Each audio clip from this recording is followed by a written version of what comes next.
En 1998, Jean-Marc Massy et André Lemelin ont fondé les productions du Diable Vert, un organisme à but non lucratif, pour faire la promotion du conte et des conteurs. Et pour nous parler d'une des soirées qu'ils organisent, les Dimanches du conte, on reçoit donc un des fondateurs de l'organisme, Jean-Marc Massy. Monsieur Massy, bonjour. Salut. Merci d'être là avec nous. Donc, vous animez et organisez les Dimanches du conte depuis les tout débuts. Comment sont nées ces soirées? Bien, je pense que c'était une rencontre. Quand j'ai rencontré André Lemelin, moi j'avais un band de musique à l'époque, puis il était venu voir un de mes concerts, puis il m'avait sorti un truc, le genre de truc, tu vas y mettre une claque sur la gueule, là, c'est le cas de le dire. Il me dit, tu chantes comme une casserole, mais c'est le fun ce que tu dis entre tes chansons. Et tu as de la graine de conteur. Puis à un moment donné, il m'a invité dans une soirée de conte, un lancement d'une revue de conte où on comptait. Puis à brûle-pourpoint, il m'a demandé de monter puis de raconter quelque chose. Et puis ça a déboulé comme ça. Et finalement, on s'est rendu compte qu'il n'y avait pas un lieu permanent de conte à Montréal. On a discuté de ça. Puis moi, je connaissais le propriétaire à l'époque du Sergent Recruteur, qui était une microbrasserie qui n'existe plus. C'était Saint-Laurent, coin Villeneuve. Puis j'allais là avec mon band de musique. Puis je disais, hey, le dimanche, qu'est-ce que tu fais le dimanche? Je dis, ça doit être mort comme bien des places à Montréal. Il dit, ouais. Je te propose une soirée de conte. Il me regarde, une soirée de conte. Oh, ouais. Puis je présente André. Et on a fait ça, on a commencé une fois par mois. Et puis le feu a pris dans la place et on est passé rapidement toutes les semaines. Puis ça n'a pas arrêté depuis 1998. Donc, visiblement, ça répondait à un besoin qu'il y avait pour la scène du conte montréalaise. Ça répondait à un besoin pour les conteurs, c'est clair. On ne savait pas où compter entre deux festivals de contes. Et ça a créé, je pense, un besoin chez les fidèles, les spectateurs qui se disent « Ah, du conte à Montréal, c'est quoi ça? » Et étonnamment, c'est les jeunes qui étaient notre public, c'était du 19, 20, 22, 23 ans. C'était eux qui remplissaient nos salles au début. Moi, je disais jamais à dire que c'était les jeunes qui étaient au tam-tam du Mont-Royal, qui descendaient, puis qui prenaient Villeneuve. Puis qui allaient prendre pour la soirée. Ouais. Est-ce que votre public, depuis toutes ces années, est-ce que votre public a vieilli? C'est encore principalement des jeunes? Le public a vieilli. C'est sûr, les gens qui nous suivaient il y a 18 ans qui sont là. Par contre, souvent, ce qu'on voit, c'est leurs enfants.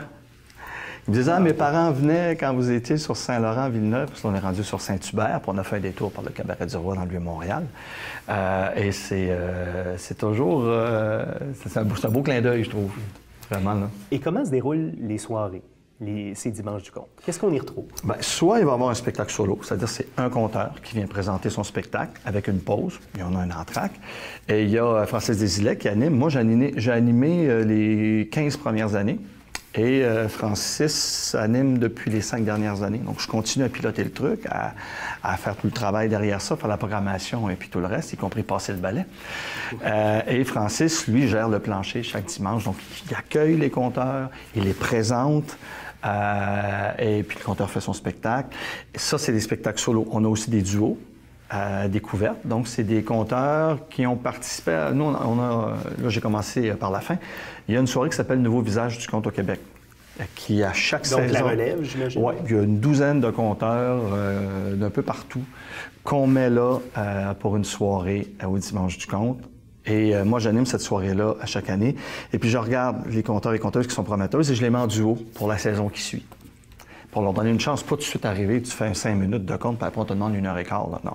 Donc après, ils préparent un 30-35 minutes. Et dans les duos découvertes que je vois l'année d'après, là, je vais en choisir pour des solos. Donc c'est un peu du développement de carrière qu'on fait, parce qu'on a brûlé des compteurs rapidement au début en leur donnant trop rapidement un spectacle solo. Donc voilà, donc il y a des solos, des duos. Avec des gens, donc, autant établis que de la relève? Tout à fait. Ça, je trouve ça important. Et puis, il y a tous les genres, vraiment. Il y a du conte traditionnel, du conte urbain, du conte de création. Il y a du conte qui va se rapprocher plus d'une proposition théâtrale. Naturellement, conte et musique.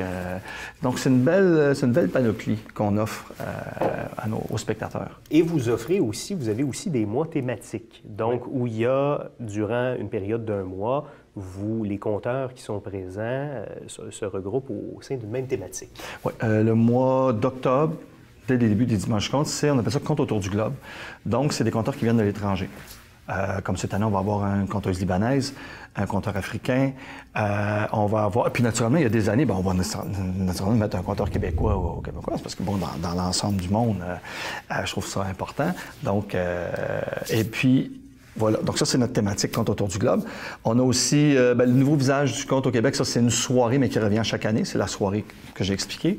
On va avoir aussi Paroles de femmes. Tout le mois de mars est dédié aux conteuses. Donc, il y a une soirée collective qui ouvre ce mois-là. Et puis après, on va avoir des spectacles soit en solo, en duo de conteuses. La plupart du temps, c'est les conteuses du Québec. Et on a Conteur du mois. Ça, c'est pour donner ça un tremplin.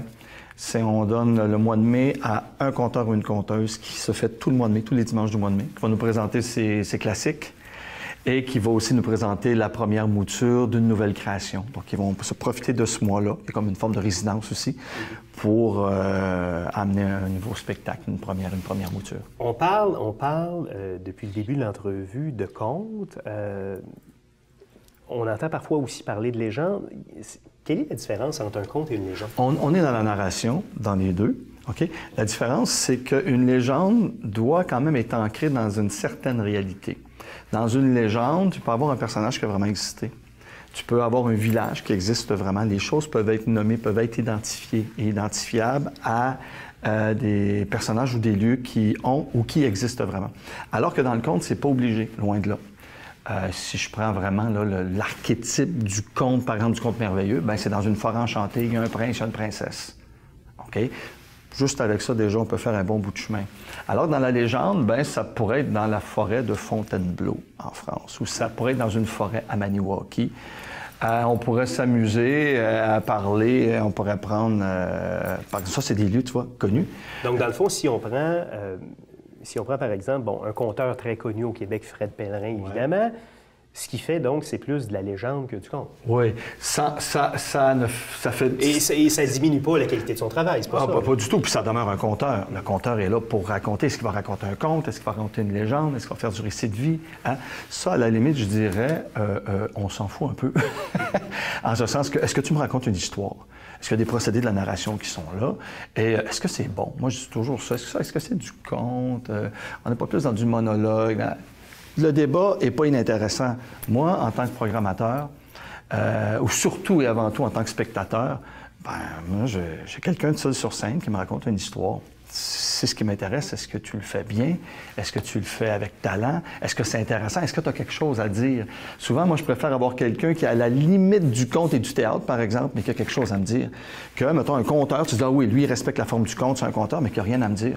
Donc, moi, donne-moi celui qui est borderline. Si vous aviez à convaincre les gens, nos téléspectateurs, d'aller pour une première fois voir une de vos soirées, en 15 secondes, qu'est-ce que vous leur diriez? Le conteur peut tout faire, c'est un petit théâtre en soi. Il est son propre acteur, son propre metteur en scène, c'est lui qui écrit, c'est lui qui dit, c'est lui qui interprète. Il est le blockbuster américain. C'est ça qui est fascinant, c'est de voir des gens qui vont être captés par une personne qui va tout te mettre en scène. À l'ère du tout écran, à l'ère du film d'action, qui a sa place, tout. C'est le retour à la base, à la tradition. Oui, c'est quelqu'un avec sa simple parole. Les effets spéciaux, là, il te les dit, il te les décrit. Donc, on revient à quelque chose qui est l'oralité, j'oserais appeler ça de l'oralité pure. OK?